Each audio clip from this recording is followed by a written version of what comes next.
Hello everyone, welcome to your channel DSC Delight and today's topic is ice breaking session. तो आज के इस topic में हम सीखेंगे कैसे अपने आप को इंट्रोड्यूस करना है, चाहे वो इंटरव्यू हो या फिर रियल लाइफ में व्हेन यू मीट पीपल, तो कैसे हम बात करते हैं. This is what we are going to learn. तो अपना इंट्रोडक्शन देना बहुत इंपॉर्टेंट होता है और बहुत सारे पॉइंट्स हैं जो हम कई बार हम नहीं समझ पाते हैं. तो let's talk about all those points. तो सबसे पहले जब भी हमें अपने आप को इंट्रोड्यूस करना है तो हमें अपना नाम बताना है. माई नेम इज़, क्या नाम है. So you will talk about your name like this, that my name is, जो भी नाम है, जैसे माई name is Ruby Gupta. So likewise late me introduce my self. आप ऐसे भी स्टार्ट कर सकते हो, late me introduce my self. अब एक तरीका आपने कई बार सुना होगा and that is my self. तो कुछ लोग जब अपना इंट्रोडक्शन देते हैं तो दे यूज़ माई सेल्फ, तो वो गलत है. आपको ये नहीं यूज़ करना है. Never start your introduction with my self. So always remember that जब भी आप अपने आप को इंट्रोड्यूस करें तो यूज़ करना है माई नेम इज़ और let me introduce myself and then you will say that my name is Ruby and like this. तो आपको अपना नाम बोलना है, मेरा नाम नहीं. ठीक है, ध्यान रखना. Okay, so introduce your self. अब एक और पॉइंट आता है इसमें कि हम कहाँ रहते हैं. Where do you put up, where do you stay और रिसाइड.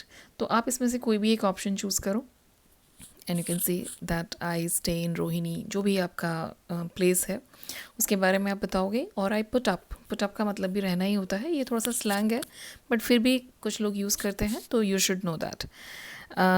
सो आई रिसाइड, जो भी प्लेस है जहाँ पे आप रहते हैं, आपको वो नाम यहाँ पे यूज़ करना है. तो आप इसमें से कोई भी एक ऑप्शन चूज़ कर सकते हैं. Then I belong to. सबसे कॉमन मिस्टेक जो होती है हमारी बोलने में वो होती है टू की. हम कहाँ से बिलोंग करते हैं, तो काफ़ी लोग यूज़ करते हैं कि I belong from UP. So that is incorrect. ध्यान रखना कि आपको कहना है आई बिलोंग टू यूपी और आई हेल फ्रॉम यूपी, बिहार, जो भी हमारा स्टेट है हम उसके बारे में बताएंगे यहाँ पे. उसके बाद आ जाते हैं हमारा नेक्स्ट पॉइंट, हमारी क्वालिफ़िकेशन, एजुकेशनल क्वालिफ़िकेशन. अब ये इम्पॉर्टेंट है. कई बार हम अपने फ्रेंड्स को भी बताते हैं या कुछ नए लोगों को भी बताते हैं या फिर इंटरव्यू में भी आई हैव डन. तो स्कूलिंग मतलब मैंने अपना स्कूल कहाँ से पास किया है, आई have done my schooling. So always say like this. और एक और छोटी सी चीज़ आपको ध्यान रखनी है, वो क्या है कि I have done short form use करो. जब भी आप अपना इंट्रोडक्शन दो तो बोलने में हमेशा कोशिश करो कि आप कॉन्ट्रैक्टेड फॉर्म्स यूज़ करो. ठीक है, तो आई हैव डन की जगह क्या बोलना है, I done my schooling from. जहाँ से भी आपने की है यहाँ पे आप अपने बोर्ड का नाम बता सकते हो. जैसे आई have done my schooling from Gujarat board, so I can talk about that. अगर आपने CBSE, ICSE, जो भी आपका बोर्ड है, you can talk about that. आप यहाँ पे स्कूल का नाम भी बता सकते हो. So that depends. उसके बाद जो भी कोर्स आप कर रहे हो, तो मोस्ट ऑफ द पीपल से I am doing MCom, BCom, BSc. आपको कहना है आई एम परस्यूइंग MCom. सी, ध्यान से सुनो, आई एम परस्यूइंग MCom. जो भी आपका ईयर है, फर्स्ट ईयर, कहाँ से कर रहे हो, from. DU is Delhi university. आपको उस यूनिवर्सिटी का नाम बताना है.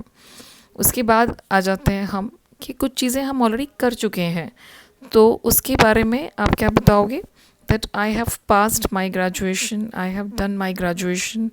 सो this is your completed work.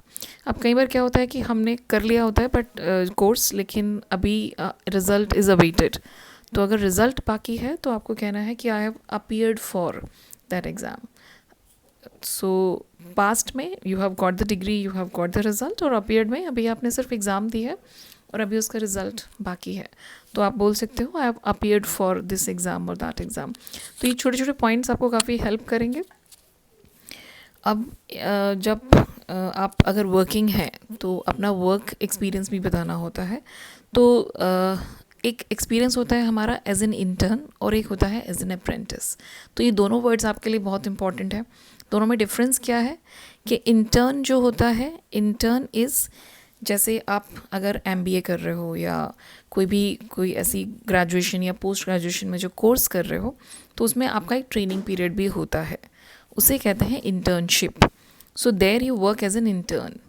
ठीक है, जो दूसरा ऑप्शन है हमारा वो क्या है, अप्रेंटिस.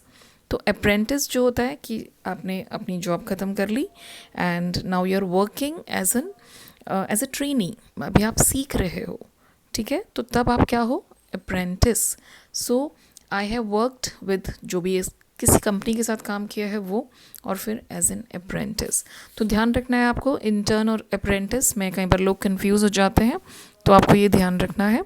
उसके बाद आई बिन वर्किंग विद, तो जिस कंपनी के साथ आप अभी भी काम कर रहे हो उसके बारे में आप बताओगे कि I been working with so and so company and this. कब से काम कर रहे हो, since.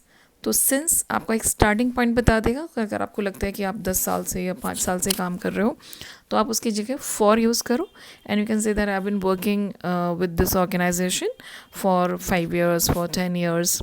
So these are the options that you have. Then जब हॉबीज़ के बारे में बताना हो तो आपके पास बहुत सारे ऑप्शंस हैं. आप ये कह सकते हो कि I love playing the guitar. Musical instrument के साथ हमेशा द आता है. I love playing the guitar और I love listening to music. अब ये एक बहुत ही कॉमन सी एरर मैंने देखी है हमेशा कि people generally say I love listening music. So always you have to add to with it, ये ध्यान रखना है. I love listening to music. आप ये भी कह सकते हो कि I am fond of. Fond of का मतलब क्या है कि मुझे शौक है, मैं शौकीन हूँ. So I am fond of hanging out with friends. Hanging out मतलब लटकना नहीं, हैंगिंग आउट मतलब घूमना फिरना. I am fond of hanging out with friends and I am fond of socialising. Socialising मतलब कि मैं घुलना मिलना लोगों के साथ, पार्टीज़ करना. So this is what you like. Then एक और ऑप्शन है हमारे पास, आई एम इनटू. इनटू मतलब कि आप घुस जाते हो उस चीज़ में बहुत अच्छी तरह से, यू लव दैट.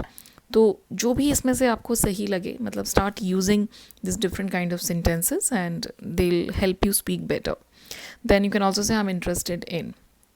लेकिन एक और चीज़ का ध्यान रखना है कि जब आप ये यूज़ करोगे आई एम इंटरेस्टेड इन, तो इसके साथ वर्ब हमेशा आईएनजी फॉर्म में ही लगानी है. I am interested in meeting new people, you know, this is how you will speak. फिर एक और टॉपिक आता है हमारा एम्बिशन, गोल. कई बार लोग हमसे पूछते हैं कि भाई आपकी एम्बिशन क्या है, आपका गोल क्या है. तो you can start like that my immediate goal is this, I want to become an dedicated employee.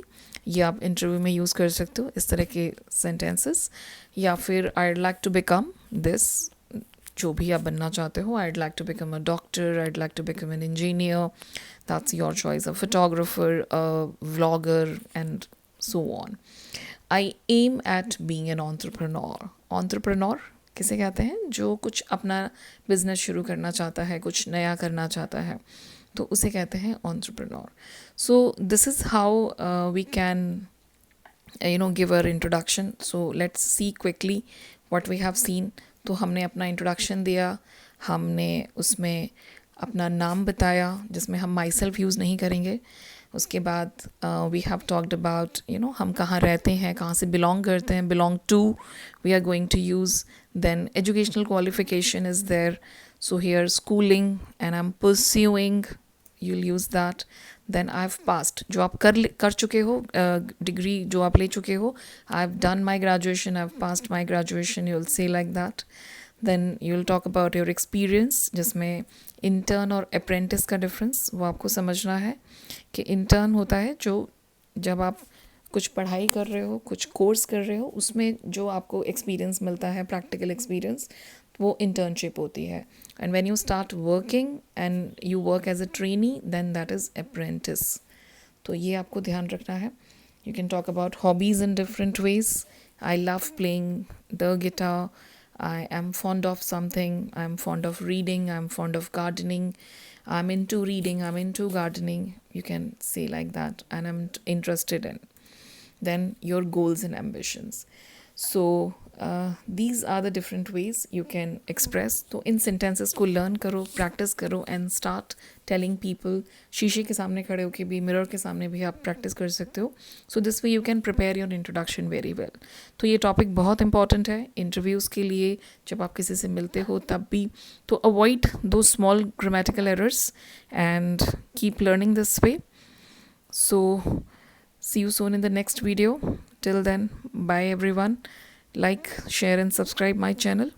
See you soon. Bye.